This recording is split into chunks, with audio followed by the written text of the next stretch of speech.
మా అక్కే అన్నా తగ్గాల్సిన అవసరమే లేదు. కానీ ఇటువంటి సందర్భం వస్తుంది, లేకపోతే ఈ రకంగా మాట్లాడాల్సి వస్తుంది అనే ఆలోచన ఎప్పుడు చేయలేదు.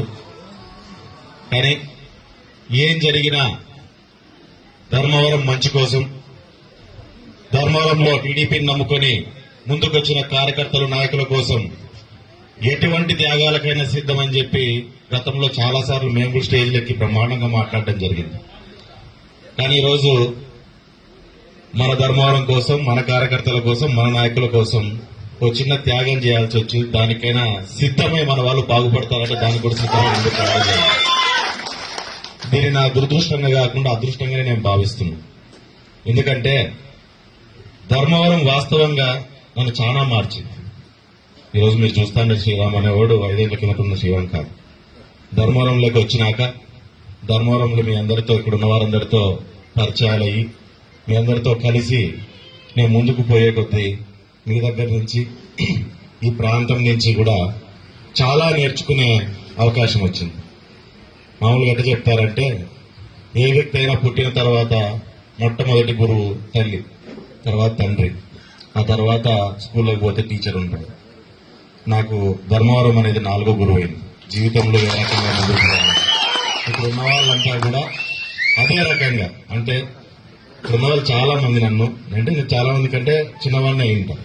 ఇంట్లో తమ్ముడికి చెప్పినట్లు, ఒక అన్నకు చెప్పినట్లు, కొడుకుకి చెప్పినట్లు, మనవడికి చెప్పినట్లుగాను ఈ రకంగా నడుచుకుంటే బాగుంటుందని చెప్పి నాకు రకరకాలుగా నన్ను మార్చుకుంటూ పరిస్థితులను బట్టి మనం ఏ రకంగా ముందుకెళ్లాలనే ఒక పరిపక్వత చెందిన వ్యక్తిగా నన్ను తీర్చిదిద్దింది ధర్మవరంలో ప్రజలనే విషయాన్ని ఎక్కడ చెప్పడానికి నేను సంకోచించానని చెప్పి కూడా మీకు అందరికీ తెలియజేస్తున్నా. ఆ రకంగా మనము నేర్చుకున్నాం, బ్రహ్మాండంగా ముందుకెళ్ళాం. ధర్మవరంలో ఒకరి కోసం ఒకరు గట్టిగా నిలబడ్డము ముఖ్యంగా నేర్చుకున్నాము. ఈరోజు ఎన్ని మాటలు వచ్చినా, ఎన్ని రూమర్స్ వచ్చినా తెలుగుదేశం పార్టీ కోసము లేకుంటే నా కోసము గట్టిగా నిలబడినందుకు మీకు అందరికీ కూడా చేతులెత్తి నేను నమస్కరిస్తున్నాను. ఎందుకంటే రకరకాల కన్ఫ్యూజన్ 5 ఏళ్ల నుంచి చూస్తా ఉన్నాం. ఒక రకమైన పోరాటం కాదు, 2-3 రకాల పోరాటాలు, 2-3 రకాల పోరాటాలు. అవతల అపోజిషన్ తో కొట్లాడా, శత్రువుతో కొట్లాడా, అనుకూల శత్రువుతోనే కొట్లాడా, ఇద్దరితో కొట్లాడాల్సిన పరిస్థితి మనకు ఏర్పడింది. కానీ ఎన్ని సమస్యలు వచ్చినా, ఎన్ని ఇబ్బందులు వచ్చినా, ఎక్కడ ఆలోచన చేయకుండా, ఎక్కడ తొనక్కుండా బెనక్కుండా, ఎన్ని మాటలు పడినా, అవమానాలు పడినా ప్రతి ఒక్క దాన్ని తట్టుకొని, ఎందుకంటే మేము దూరంగా ఉంటాం, మేము తక్కువ పడి ఉంటాం. వాస్తవంగా చెప్పాలంటే గ్రామాల్లో మీరే ఎక్కువ పడి ఉంటారు. ఎక్కువ సమస్యలు, బాధలు, ఇబ్బందులు, అవమానాలు అన్ని రకాలుగాను ప్రతి ఒక్క దాన్ని మీరు ఎదుర్కొని పడి ఈరోజు పార్టీని ఒక స్థాయికి, పార్టీని నిలబడితే గెలిచే స్థాయికి, అంటే జెండా పట్టుకుని బయటికి రావాలంటే భయపడే దగ్గర నుంచి, జెండా పట్టుకుని రోడ్డు మీద తిరిగితే ఏమనుకుంటాడో, ఎవడు చూస్తాడో అనే ఆలోచన చేసే దగ్గర నుంచి, అదే కండువా జెండా వేసుకునేవాడిని మాట్లాడిస్తే మాకేమవుతుందని ప్రజలు భయపడే పరిస్థితి నుంచి ఈరోజు ధైర్యంగా తెలుగుదేశం పార్టీ ఇక్కడ గెలవబోతోందని చెప్పి తొడగొట్టి చెప్పే పరిస్థితికి ఈరోజు మీరందరూ తీసుకొని వచ్చినారంటే మనందరి సమిష్టి కృషి అనే విషయాన్ని కూడా మనం అందరూ ఒక్కసారి మనం గుర్తు చేసుకోవాలి. అంటే ఇది ఆశాభాష విషయం కాదు, కామన్ కనపడవచ్చు. బయట చూసే వాళ్ళకి ఎట్లుంటదంటే, మామూలే ఏమి ఇది రాజకీయ పార్టీలు, 5 ఏళ్ళకి రాజకీయము, ఇది ప్రతి 5 ఏళ్ళకి ఇట్లా జరుగుతుంది అనుకుంటారు. కానీ నేను వచ్చిన కొత్తలో ఆ పరిస్థితి ఆ రకంగా లేదు. ఎందుకంటే నేను కమలారిని బయట వ్యక్తిగా నేను చూసిన, మీరు లోకల్ గా ఎట్టున్నా బయట వ్యక్తిగా నేను చూసినప్పుడు పరిస్థితి ఆ రకంగా లేదు, చాలా ఇబ్బందికరమైన పరిస్థితి. అవన్నింటినీ ఛేదించుకొని ఈరోజు మనం ముందుకు రాగలిగినాము, మనం ఇక్కడ దాకా తీసుకురాగలిగినాము. గ్రామాల్లో ఎవరికి వాళ్ళు క్యాడర్ నిలబెట్టుకునే పరిస్థితుల్లో కూడా మనమంతా ఎదిగి నిలబడగలిగినాము. అది వార్డుల్లో గాని, గ్రామాల్లో గాని, పంచాయతీల్లో గాని, మండలాల్లో గాని మనం నిలబెట్టుకోగలిగిన స్థాయికి తిరిగి మనం రాగలిగినాం. కానీ ఒక చిన్న ఇది మనకు కొన్ని అనివార్య కారణాల వలన ఈ రకంగా మనకు ఒక డెసిషన్ అనేది అది పార్టీ తరఫున ఇంకో రకంగా బయటికి రావడం జరిగింది. ఈరోజు పార్టీ అనేది పక్కన పెట్టండి. ఈరోజు సత్యకుమార్ అనే వ్యక్తిని ఒక మంచి వ్యక్తిగా, మన ధర్మవరాన్ని అభివృద్ధి చేసి ముందుకు నడిపించే వ్యక్తిగా మనం అంతా చూడాల్సిన అవసరం ఉంది. అన్నిటికంటే ముఖ్యంగా సత్యకుమార్ని చూసినప్పుడు పరిటాల శ్రీరామ్ మాత్రమే మీకు కనపడాలి అనే విషయాన్ని మీకు ఈరోజు బీసీలకు ఒక ముఖ్యమైన అవకాశం వచ్చింది. ఇందాక మన వాళ్ళంతా సోదరులంతా చెప్తా అన్నారు. దయచేసి బీసీ సోదరులందరూ కూడా ఒక విషయాన్ని బాగా గుర్తుపెట్టుకోవాలి. మనకు వచ్చిన అవకాశాన్ని మనం ఈరోజు సద్వినియోగం చేసుకోవాల్సిన అవసరం ఉంది. మనమంతా సద్వినియోగం చేసుకుని దాన్ని నిలబెట్టుకోవాల్సిన అవసరం ఉంది. ఈరోజు మేము చేసిన త్యాగానికి ఒక అర్థాన్ని వెతకాల్సిన అవసరం బీసీ సోదరులు ప్రతి ఒక్కరి మీద బాధ్యత ఉందనే విషయాన్ని కొత్తగా గుర్తు చేస్తాం. గ్రామాల్లోకి వెళ్ళండి, చెప్పండి మనకు ఒక అవకాశం వచ్చింది. ఆ అవకాశం అనేది పరిటాల శ్రీరామ్ అనే వ్యక్తి త్యాగం నుంచి వచ్చింది కాబట్టి దాన్ని నిలబెట్టాలి మనము అని చెప్పని ప్రతి ఒక్కరికి తిరిగి ఇంటింటికి తిరిగి మీరందరూ చెప్పుకోవాల్సిన అవసరం ఉంది. చెప్పి అందరినీ ఓటుకు తీసుకురావాల్సిన అవసరం ఉందనే విషయాన్ని కూడా మీకు అందరికీ తెలియజేస్తున్నాం. ఈరోజు అందరూ చెప్తున్నారు మనకు ఒక పెద్ద వ్యక్తి, ఒక పెద్ద నాయకుడు మన నియోజకవర్గానికి రాబోతున్నాడు. ఖచ్చితంగా ఆయన నుంచి ఈరోజు మనం ఒకటి ఆశిస్తున్నాం. మనము వెనక్కబడిన అభివృద్ధిని ముందుకు తీసుకెళ్లే పరిస్థితుల్లో ఆయన మనతో పాటు సహకరించి మనతో పాటు నడుస్తాడని చెప్పి కూడా నేను మనస్ఫూర్తిగా ఆశిస్తున్నాను. ఎందుకంటే పై స్థాయిలో ఉన్నాం. ఈరోజు మనం ముఖ్యంగా బతలపల్లి, తాడిమేర చూసుకున్నామంటే చాలా చోట్ల ఇంతవరకు హౌసింగ్ కూడా లేని దుస్థితి గత 5 ఏళ్ల నుంచి మనం చూస్తూ వస్తాం. ఈరోజు హౌసింగ్ లో కావచ్చు, లేకుంటే రకరకాల మనం చాలా మంది వ్యవసాయంలో కూడా మనం కూడా చాలా మంది వ్యవసాయ కుటుంబాలు మనమన్నీ కూడా ఆ వ్యవసాయంలో కూడా ఉపయోగపడేటట్టుగా దానికి కూడా ఉపయోగపడేటట్టుగా ఎన్నో సబ్సిడీలు గాని ఇంకోటి గాని పూర్తి స్థాయిలో బయట ఎక్కడ ఎన్ని వచ్చినా అన్నిటికంటే ఎక్కువగా ధర్మవరానికి వచ్చే అవకాశము, పోరాటము చేయగలిగిన సామర్థ్యత కలిగిన వ్యక్తి మనకు సత్యకుమార్ గారు అనే విషయాన్ని కూడా దయచేసి ప్రతి ఒక్కరు గుర్తుపెట్టుకోవాల్సిన అవసరం ఉందని మీకు అందరికీ తెలియజేస్తుంది. మరి దాంతో పాటు ముఖ్యంగా మైనార్టీ సోదరులు కూడా మనతో పాటు అంటే ఎందుకంటే ఇది మాట్లాడుకోవాలా ఇంతవరకు మనం మాట్లాడుకోవాలి కాబట్టి నేను కూడా చెప్తున్నా. మైనార్టీ సోదరులు కూడా మీరు కూడా చాలా మాతో పాటు కలిసి ఈ గత 5 ఏళ్లు కూడా అన్ని ఇబ్బందులు పడి పోరాటాలు చేసి మీరు ముందుకు నడిపించడం జరిగింది మమ్మల్ని. ఈరోజు అరే ఎట్లా వేరే పార్టీలో లేకుంటే ఎక్కడో జరిగిన సంఘటనలో మనల్ని ఎట్లా ఏమన్నా ఇబ్బంది పెడతాయా అనే ఒక చిన్న సంకోచాలు ఉండొచ్చు. కానీ ఒక విషయం మీకు చెప్తున్నాను, మీరు మా కోసం ఏ రకంగా అయితే నిలబడి మమ్మల్ని అంతా ముందుకు నడిపించారు. ఎందుకంటే ధర్మవరంలో ఉన్న మైనార్టీ సోదరులకు మా కుటుంబానికి చాలా మంచి అభినవ సంబంధం ఒకప్పటి నుంచి ఉంది. ఎప్పటి నుంచి మా నాయన ఉన్నప్పటి నుంచి ఉంది, ఆ రోజు నుంచి ఉంది. ఖచ్చితంగా మీకే సమస్య వస్తుందంటే ఆ సమస్యను ఎదుర్కోవడానికి మీ ముందు నిలబడేవాడు పరిటాల శ్రీరామ్. ఆ విషయం మిమ్మల్ని ఆ ఇబ్బందుల్లోకి తీసుకుపోయే పరిస్థితి తీసుకురాను. ఒకవేళ సమస్య వచ్చిందంటే నన్ను దాటి మీద వరకు రావాలనే విషయాన్ని దయచేసి మీరు గుర్తుపెట్టుకోవాలా, 10 మందికి చెప్పాలని కూడా మీకు అందరికీ నేను తెలియజేస్తున్నాను. ఈ రోజు ఏ రకంగా అయితే తెలుగుదేశం గవర్నమెంట్ ఉండి ఇక్కడ తెలుగుదేశం ఎమ్మెల్యే ఉంటే ఏ రకంగా మనం ముందుకు పోతామో దారే రకంగానే రేపు పొద్దున కూడా మనం ముందుకు పోబోతున్నాం.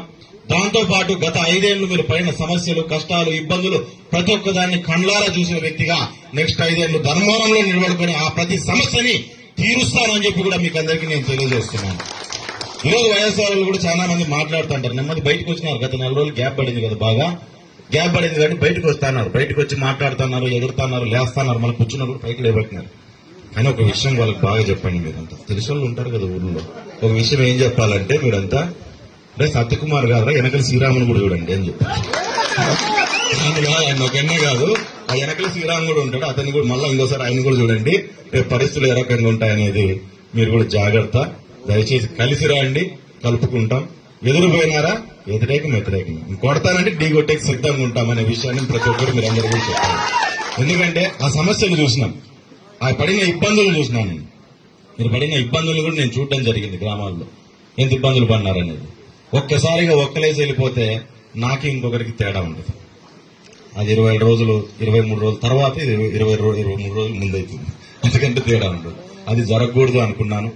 ఖచ్చితంగా ఆ పరిస్థితి వచ్చినప్పుడు ఊరికి పోయినా మన ఆయనతో టెంకాయ కొట్టుకున్నా, నా కార్యకర్తల్ని ఇంతవరకు నమ్మి కలిసి నడిచిన వాళ్ళందరినీ కాపాడుకునే శక్తిని నాకు ఇవ్వని చెప్పి కోరుకొని మా ఊరి నుంచి బయటకు రావడం జరిగింది.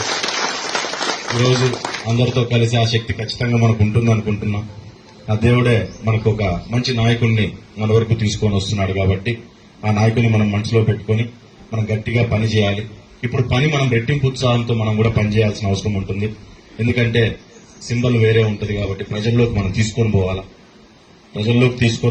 ప్రజలకు అర్థమయ్యేటట్టు చెప్పాలా, ఉన్న పరిస్థితిని కూడా వివరించాల్సిన అవసరం ఉంటుంది. కాబట్టి మన సైకిల్ సింబల్ మనమే ఉండింటే గత 4 ఏళ్ళ నుంచి పనిచేస్తున్నాం కాబట్టి ఎక్కడ అడ్డు అదుపు లేకుండా మనము ఫుల్ స్పీడ్ గా వెళ్ళిపోయింది. కానీ ఇప్పుడు పరిస్థితి అట్లా కాదు, ఇంకా చాలా సూక్ష్మంగా మనం పోవాల్సిన అవసరం ఉంటుంది. చాలా నీట్ గా ఆలోచన చేసుకుని గ్రామాల్లో ప్రతి ఇంటి దగ్గర కూర్చొని మరొకసారి మనము నీట్ గా ఉన్న పరిస్థితులన్నీ కూడా వాళ్ళకి తెలియజేయాల్సిన అవసరం ఉంటుంది. కాబట్టి ప్రతి ఒక్కరూ దీన్ని ఒక ఛాలెంజ్ గానే తీసుకుందాం. ఛాలెంజ్ గా తీసుకొని ప్రతి ఒక్కరూ మరొకసారి మనం గ్రామాల్లోకి వెళ్లి మాట్లాడాలా. ఇంతవరకు ఒక ఎలక్షన్ మనం ఒక గ్రామంలో ఒక బూత్ లో ఏ రకంగా చేయాలని ఒక పక్కా ప్రణాళికతో గ్రామాల్లో కూడా మీరందరూ కూడా ఒక క్లారిటీతో మీరంతా కూడా ఉన్నారు. దాంట్లోకి ఇది ఒకదాన్ని మళ్ళీ ఇంకోటి యాడ్ చేసుకుని ఇంకా క్లారిటీ మనం చేసుకోవాల్సిన అవసరం ఉంటుంది. కాబట్టి ఎలక్షన్ అనేది సులువుగా ఉంటుంది అనేది దయచేసి మీరు ఎవరు కూడా భావించొద్దండి. ఎలక్షన్ అనేది ఇంకొంచెం కష్టం మనం పడాల్సిన అవసరం ఉంటుంది. పోదాము సింబల్ కానీ ఇంకోటి కానీ కొత్త సింబల్ కాబట్టి దాన్ని కూడా అర్థమయ్యేటట్టుగా ప్రతి ఒక్కరికి చెప్పుకుంటూ మనం ముందుకు వెళ్లాల్సిన అవసరం ఉంటుంది. దాంతో పాటు రేపు పొద్దున జరగబోయే అభివృద్ధి గురించి చెప్పండి. రేపు పొద్దున కాదయ్య కొత్త నాయకుడు వచ్చినాడు ఇప్పుడు 1 నెల ముందో 2 నెలల ముందో వస్తే మా సమస్యలు ఎట్లా అని ఆలోచన చేసినప్పుడు ఒకటే మాటే చెప్పండి, ఏ పార్టీ గెలిచినా ఎవరున్నా నాయకులుగా మేమే ఉంటాం, గ్రామాల్లో మీకు న్యాయం చేస్తాము, మీ సమస్యలు మేము చూసినామని చెప్పి ధైర్యంగా మీరు కూడా ప్రతి ఒక్క ఓటర్కి చెప్పాల్సిన అవసరం ఉంది, బాధ్యత ఉందనే విషయం మీరు గుర్తుపెట్టుకోండి. ఎందుకంటే బాధ్యత ఈ 4 రోజులు నేను ముందుకు వస్తే మీరందరూ నాకు ఎట్లా సహకరించి నేను ముందుకు నడిపించినారో గ్రామాల్లో మీరు ముందుకు వచ్చినప్పుడు గ్రామంలో ఉన్న ప్రజలందరూ కూడా మిమ్మల్ని అట్లే సహకరించి మిమ్మల్ని నమ్మి మిమ్మల్ని ముందుకు నడిపించడం జరిగింది. నేను ఏ రకమైన హామీ గాని లేకుంటే ఏ రకమైన బలం గాని ధైర్యం గాని మీకు ఇవ్వగలిగే ప్రయత్నం నేను చేస్తున్నాను. అటువంటి ధైర్యాన్ని మీరు కూడా కిందున్న ఓటర్లకు కూడా ఇవ్వాల్సిన అవసరం ఉంది. ఎందుకంటే ఈ రోజుతో మన రాజకీయం అయిపోలే, రాజకీయం మొదలు వీటి నుంచి. నాకైతే మొదలు, చాలా మందికి మధ్యలో వీటి నుంచి మీది కూడా మొదలే, ఇదేమి కొత్తదేం కాదు. నెక్స్ట్ 5 ఏళ్ళలో ఇంకా పెద్ద రాజకీయమే చూస్తాం, మనం కూడా రాజకీయంలో భాగం కూడా అవుతాం ధర్మారం వాళ్ళంతా. ఈరోజు ఒకే ఒక నమ్మకంతో ఈరోజు బయటకు వస్తున్నారు. ఇప్పుడు సత్యకుమార్ గారు వచ్చిన ఒకే ఒక నమ్మకంతో ఏంటంటే ధర్మారం నా కొడుకు మొండినా కొడుకులు మాట ఇచ్చినారంటే గట్టి నిలబడతారు అలానే ఒకే ఒక నమ్మకం ఉందన్నమాట. ఆయన మనసులో ఒకే ఒక నమ్మకం ఉంది. వాళ్ళని ఎవరిని అడిగినా కానీ బీజేపీ వాళ్ళని ఒకటే చెప్తున్నారు, మొండినా కొడుకులు మీ వాళ్ళు మాట ఇచ్చినా నిలబడతారు. ఈ నమ్మకం ఉంది, మాకు నమ్మకం ఉంది, ధైర్యంగా అడుగు ముందుకేయగలుగుతున్నామని చెప్తున్నారు వాళ్ళు. అంత నమ్మకం పెట్టుకుని మన దగ్గరకు వస్తున్నారు, మన మీద ఆధారపడి మన దగ్గరకు వస్తున్నారు. కాబట్టి బాధ్యత కూడా మనకు మరింత పెరుగుతుంది అనే విషయాన్ని ఒకసారి గుర్తు చేసుకోండి. ఈ మాట పోగొట్టుకోకూడదు. మనం ఈ నా కొడుకులు నమ్మి అట్లే గట్టి నిలబడతారనే మాటని ధర్మారం వల్ల మనం ఎవరూ పోగొట్టుకోకూడదు. ఆ మాటని ఇంకా రెట్టింపుగా పెరిగేటట్టే చూసుకోవాలి, కానీ ఇక్కడ తగ్గే పరిస్థితి అనేది మనం తీసుకురాకూడదు. ఆ నమ్మకం అనేది ఈ రోజు మనం గెలిపించుకొని ముందుకు తీసుకోకపోతే ధర్మారంలో ఉన్న తెలుగుదేశం క్యాడర్ పేరు ఢిల్లీ వీధుల్లో తిరుగుతున్న పడుతున్నారు. ఆడిన పడేటట్టుగా మనం పని చేసుకోవాలా. కాబట్టి దయచేసి ప్రతి ఒక్కరూ ముందుకొచ్చి మేము కూడా అందుబాటులో ఉంటాం, అంతా కలుద్దాం, గట్టిగా పోరాటం చేద్దాం, ధర్మవరానికి మంచి జరిగేటట్టుగా మనం ముందుకు తీసుకొని పోదాం. ఒక విషయాన్ని అయితే మీరు మరీ చెప్తున్నాను, ఏ విషయానికైనా నేననేవాడు ఖచ్చితంగా ఇక్కడ ఉంటాను. ఏ సమస్యకైనా మీకు రేపు పొద్దున సమాధానం చెప్పేవాడిని, మిమ్మల్ని సలహా ఇచ్చేవాడిని, మీ సమస్య తీర్చేవాడిని నేను ఖచ్చితంగా ఇక్కడ ఉంటానని చెప్పి మీకు అందరికీ నేను తెలియజేస్తున్నా. ఈ రోజు కూడా ముఖ్యమైన నాయకులందరినీ రమ్మడం జరిగింది, యాక్టివ్గా ఉన్న వాళ్ళని. మీరు ఇంకా గ్రామాల్లో కూడా ఇంకొంతమంది మిస్ అయింటాం, మనం కూడా మిస్ అయింటాం. వాళ్ళకు కూడా గ్రామాల్లోకి వెళ్ళి చెప్పి మొత్తం అందరినీ మొబిలైజ్ చేయండి, యాక్టివేట్ చేసి ఈ 1 నెల రోజుల గ్యాప్ ని మనం ఒక వారం లోపు దీన్ని కవర్ చేసుకోవాలి. మనం కవర్ చేసుకుని మళ్ళీ మనం ఎలక్షన్ మూడ్ లోకి వచ్చేసేటట్టుగా మనం అంతా ప్రిపేర్ కావాలని మిమ్మల్ని అందరినీ కోరడం జరుగుతుంది. ఇంకా ఎవరైనా మిస్ అయినా అందరితో కూడా మాట్లాడదాం. క్యాండిడేట్ కూడా మనకు 1వ తారీఖు రాబోతున్నారు. ఆయనకు కూడా మన అందరం మద్దతుని మనం అంతా కలిసి తెలిపినట్లయితే వాళ్ళు కూడా రెట్టింపు ఉత్సాహంతో వాళ్ళు కూడా పనిచేయడానికి ఒక మంచి అవకాశం అనేది ఉంటుంది. ఎందుకంటే సమయం తక్కువ ఉంది కాబట్టి ఉత్సాహం అనేది కూడా చాలా ముఖ్యమైనది. సమయం తక్కువ ఉంది కాబట్టి ఎంత ఎక్కువ ఉత్సాహం అయితే అంత స్పీడ్ మనతో పాటు వారు కూడా పరిగెత్తడానికి సిద్ధమైపోతారు. మరి దాంతో పాటు మరి మండలాల్లో కూడా కూర్చొని మొత్తం పంచాయతీ స్థాయిగా గ్రామ స్థాయిగా నాయకులందరినీ కూడా నేరుగా ఆయనకు పరిచయం చేయాలనే విషయాన్ని కూడా నేను అనుకోవడం జరిగింది. కాబట్టి 1వ తారీఖు మనం ఏదన్నా ర్యాలీ చేసుకొని పోయి ధర్మారంలో చిన్న మీటింగ్ తో క్లోజ్ చేసుకున్నా తర్వాత మండలాల్లోకి తీసుకొని వచ్చి ప్రతి పంచాయతీ నుంచి ఉన్న నాయకులందరినీ మన పార్టీ గట్టిగా పనిచేసిన వాళ్ళని, ఇబ్బందులు పడిన వాళ్ళని గత 5 ఏళ్ల నుంచి కూడా మొత్తం అందరినీ పిలిపించి ఆయన ఎదురుగా కూర్చోబెట్టి మాట్లాడి ఇచ్చిన తర్వాతే మనం ఎవరికి పని చేస్తున్నాము అనే విషయాన్ని డైరెక్ట్ గా ఆ వ్యక్తిని ఎదురు బెదురు కూర్చొని మనం ఇట్లా చూసిన తర్వాతే మనం కూడా పని మనం ఇంకా గట్టిగా మనం మొదలు పెట్టడానికి ఉంటుంది. కాబట్టి ఏముంది మీటింగ్ పెట్టేసి వెళ్ళిపోతాడు, మన పని మనం ఎట్లా అనకూడదండి. ఖచ్చితంగా ఆయన పిలుచుకొని వస్తాము, కూర్చోబెడతాము, కూర్చోబెట్టి ప్రతి ఒక్కరిని మాట్లాడించే ప్రయత్నమే నేను కూడా చేస్తానని చెప్పి మీకు అందరికీ తెలియజేస్తున్నా. ఖచ్చితంగా ఈ రోజు మనం ఒకటే విషయాన్ని మీరు గుర్తుపెట్టుకోవాలా. ఈ రోజు ఇన్ని చేసుకున్న తర్వాత, ఇన్ని కష్టాలు పడి ఒక క్యాండిడేట్ ని తెచ్చుకున్న తర్వాత మనం ఇక్కడ గెలిపించడం కూడా మన మీద అంతే బాధ్యత ఉంటుంది. ఈ విషయాన్ని బాగా గుర్తుపెట్టుకోవాలి. దీన్ని మరీ నేను చెప్తున్నాను. గెలిపించినామా మన పేరు ఢిల్లీలో వినపడుతుంది, ఇప్పటికే వినపడుతుంది, ముందే వినపడుతుంది. వినపడాలా, ధర్మారం పేరు ఆడినపడాలా. కాబట్టి దాన్ని ఒకటి మీరు మనసులో పెట్టుకోనండి. ఖచ్చితంగా దానికి తగ్గట్టుగానే ఇంకా ఎక్కువ అభివృద్ధి కార్యక్రమాలతో రాబోయే 5 ఏళ్లలో మనం ముందుకు పోతున్నాం. దాంతోపాటు మన నాయకుల్ని కూడా చాలా పటిష్టంగా తయారు చేసుకోబోతున్నాం గ్రామాల్లోనే విషయాన్ని కూడా మరొక్కసారి మీకు అందరికీ తెలియజేస్తూ ఈ అవకాశాన్ని ఇచ్చినందుకు, ఇక్కడికి ఒక పిలుపుతో మీరందరూ కలిసి వచ్చినందుకు మీకు అందరికీ ధన్యవాదాలు తెలియజేసుకుంటూ, రేపు 1వ తారీఖున మీరంతా కూడా ర్యాలీలో పాల్గొనాలని మిమ్మల్ని అందరినీ పేరు పేరున కోరుకుంటూ, ఇంకా రాని వాళ్ళు ఎవరైనా ఉంటే దయచేసి వాళ్ళందరికీ కూడా ఏదైనా ఈ సమయభావం తక్కువ ఉండడం వల్ల చెప్పలేకపోయి ఉండొచ్చు, దయచేసి వాళ్ళందరికీ కూడా చెప్పండి. చెప్పిన తర్వాత మనమంతా కూడా కూర్చొని ఒక ప్లాన్ గానే మనం ముందుకు పోతాం. ఏదైనా ధైర్యంగానే అడుగు ముందుకేద్దాం. ఇంతవరకు తీసుకొని వచ్చినా ధైర్యంగానే అడుగు ముందుకేద్దామని తెలియజేస్తూ సెలవు తీసుకుంటున్నాం.